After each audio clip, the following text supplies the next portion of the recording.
कोरा में सट के उलट के पलट के बोले बड़ो बेहिया दूर हो हटना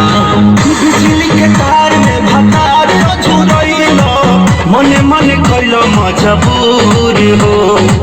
लहे लहे छुई जानी हमारा पमुई राजा तोरो से गिरे लगिलो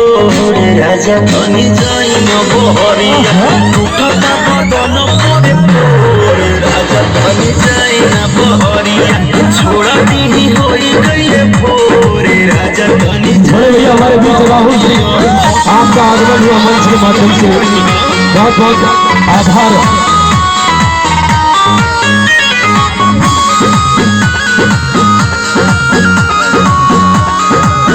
संजय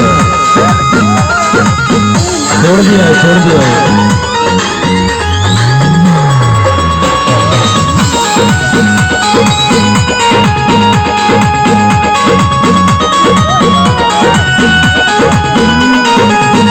नया गवाना नया तकिया बिछावाना नया चोली के कोरी बनावाला खेलावाना सब भतीजे हैं हम नया गवाना नया तकिया बिछावाना नया चोली के कोरी बनावाला खेलावाना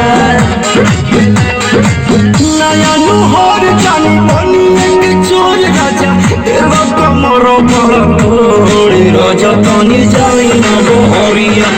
कता बगन पड़े पोरे राजा तनी जाई न बहरिया छोड़ा दी होई गई भोरे राजा तनी जाई न बहरिया छोड़